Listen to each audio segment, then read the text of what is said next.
Hi, good evening, everyone. It's good to see you. With all this sunshine and clearing taking a hold of the DMV, now we are awaiting the arrival of our next storm system.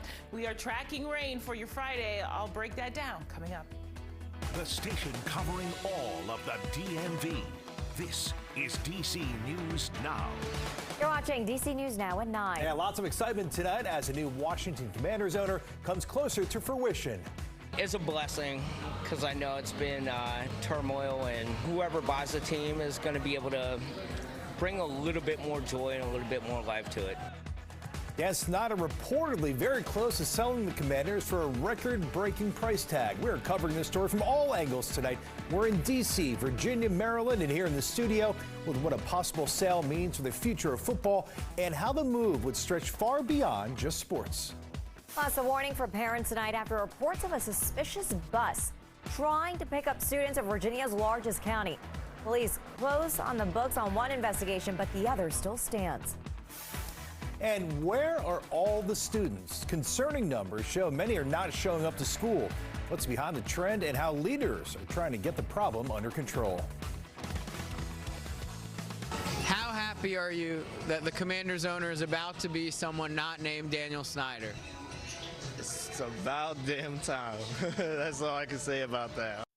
And what would be the biggest ever sale of a North American professional sports team reports that Dan Snyder has a deal in principle to sell the Washington Commanders for more than $6 billion. Good evening, and thank you so much for joining us for DC News Now at 9. I'm Tasmeem Mahfouz. Hi, everybody. I'm Chris Flanagan. Tonight, we are tracking all aspects of this for you. The non-exclusive deal reportedly reached by a group that includes two billionaires with ties here to the DMV and Magic Johnson. And we have live team coverage for you tonight. Our Mariel Carbone is in the district with how the potential sale could make a positive impact for communities in D.C. Alex Flum is in North Bethesda with fans who are very excited about the news. And later on, we're in Prince George's County with what this means for FedEx Field. But first, we go straight to our sports director, Derek Forrest, with the bigger picture here. And Derek, this could spark a billionaire bidding war.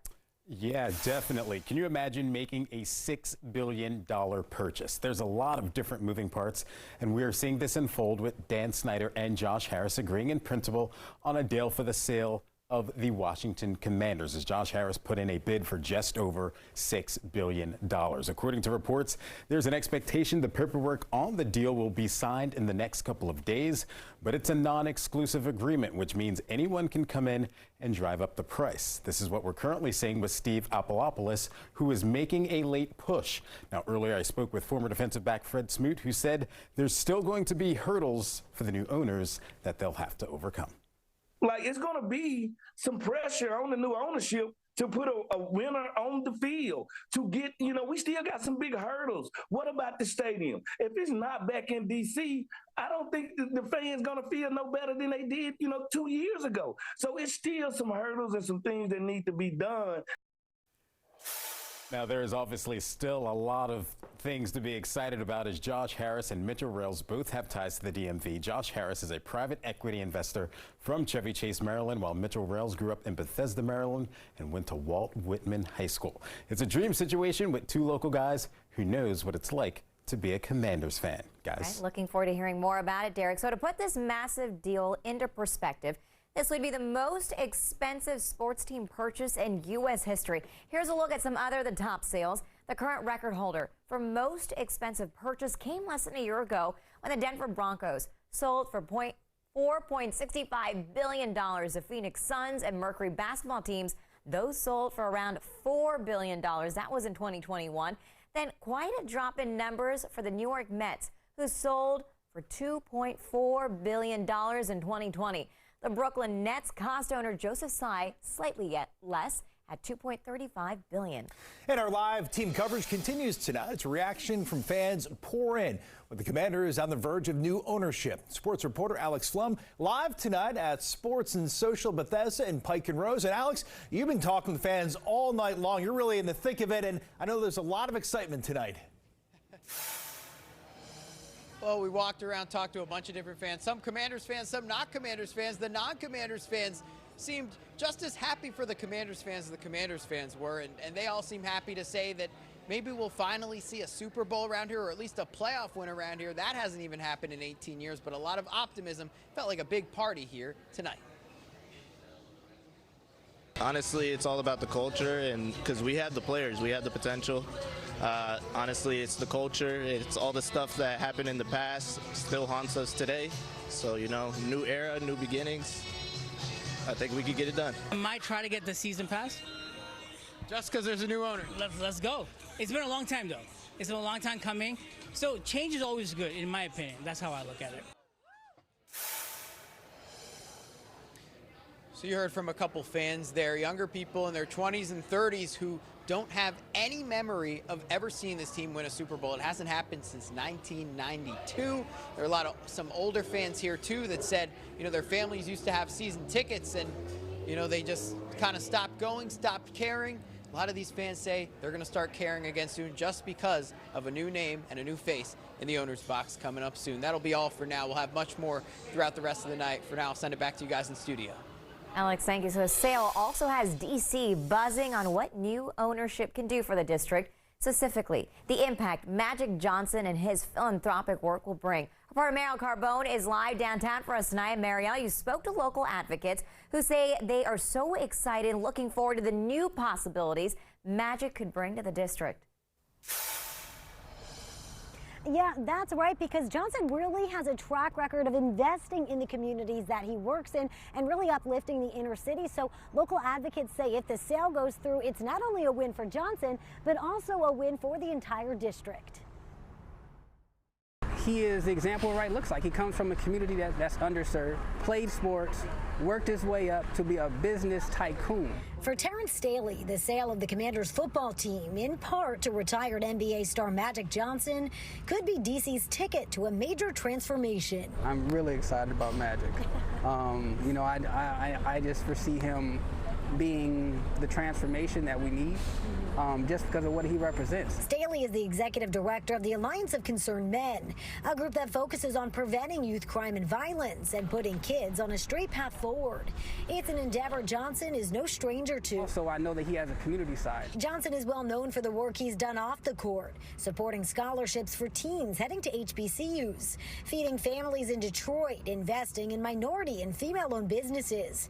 Efforts he said he'll bring here if the sale were to happen. I would love to be the owner of the Commanders, do not only great work on the field, but the work we could do with the city. Staley hopes Johnson can provide real partnerships and opportunities for young people.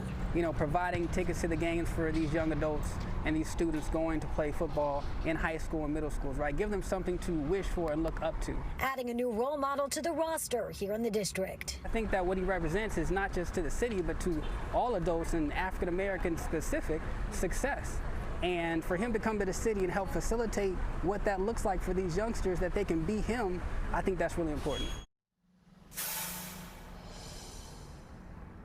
And Staley says that the Alliance already has a partnership with the Wizards and works to get kids and adults to and from the game safely. So he's hoping if Johnson comes here, he can spark up that same connection with the Commanders. Chris and Thasmin, a big point for Staley is really the public safety for people taking the Metro and getting out to FedEx Field. So he does hope that Johnson will take a look into that and work on improving public safety, again, if and when that sale goes through. Reporting live downtown, I'm Mariel Carbone, DC News Now. Mariel, thank you. Meanwhile, state leaders also weighing in tonight on the impending Commanders sale. Maryland Governor Wes Moore's office saying in part, Maryland has been the home of the Commanders for the last 25 years, and Governor Moore is excited to start the next chapter. And a short response from Virginia Governor Glenn Youngkin's spokesperson saying, as the governor has said, any future plans with the Commanders should have the best interests of Virginia taxpayers at heart. And what does a potential sale mean for FedEx Field, which has been the Commanders' home for more than 25 years now? Well, coming up at 9:30, we're hearing how people in Prince George's County, Maryland would feel if the team were to move back to the district. All right, let's get a first check on the forecast with Chief Meteorologist Janessa Webb. Yeah, and Janessa, we saw some record high heat today. Yeah, many locations across the DMV setting or tying records this afternoon, but the heat, it's feeling more like we're in July instead of middle April, so it's pretty unbelievable. And tonight, clear skies. So highs today at DCA, 88 degrees, didn't beat that record there. We had to see 90, so we just fell short a few degrees. Out towards Dulles, 87, so tying a record for Hagerstown, beating records this afternoon. Many spots in the Mountain State region well above average just across the board. We saw a few 90s actually for Waldorf into Culvert County. Current conditions at 9 o'clock, 72. So we're very mild out there, and the difference tonight, we haven't been dealing with a southerly breeze. It's very quiet and clear, and tomorrow actually we're going to watch a storm system coming in from the southeast, and winds will start to stir up. Humidity levels, they're a little bit of an issue, and that's why we still have elevated fire risk for all of Maryland and the eastern panhandle of West Virginia. And so we're going to watch that just because our relative humidity is down to about 15%. Now here's the leading edge of this storm system that has really plummeted Fort Lauderdale with its outer bands. It has a subtropical moisture flow associated with it coming out of the Gulf of Mexico. How does that storm system impact your Friday and your weekend? We'll look at that coming up. Janessa, thank you. And there's a warning tonight for parents after reports of a suspicious bus trying to pick up children in Fairfax County. Yeah, there are actually 2 incidents reported this morning, but police now say one was actually a misunderstanding. Yeah, so here's what we know. Around 7:45 this morning, a short white bus with the blue stripe tried to pick up children near Southington Lane in Ruston. The driver shut the door and drove off when a community member tried to talk to the driver. Yeah, then 10 minutes later, a similar incident with an unmarked yellow bus was reported in Lorton. Tonight, police say they have found that driver, and the bus was in the area for legitimate reasons. So we're working now to get an update on that incident in Reston. Again, it involved a short white bus with blue stripes. Thankfully, no students were harmed. Fairfax County Public Schools did send out a letter to parents urging them to remind their children if something doesn't seem right, tell a trusted adult. Yeah, the school district also wants to remind parents and students their school buses will always be properly marked. And staying in Fairfax County, crews spent much of their day today keeping a brush fire away from homes in the Annandale area. The fire spanned about 2 acres. The bulk of it was under control by about 4 o'clock this afternoon. No reports of injuries or homes impacted. And all new tonight, DC News has learned that vape detectors are being added to some schools in Montgomery County. They'll be installed in bathrooms at 5 high schools. MCPS is testing whether the devices will curb a trend of students vaping at school. The detectors will sense smoke or vape fumes. Now, once detected, staff members will get an alert on their phones. The schools selected for the pilot program will be notified in the coming days. MCPS will also start requiring middle and high school students to wear their student ID badges during the day. Right now, students are issued these badges, but they're not required to wear them on school grounds.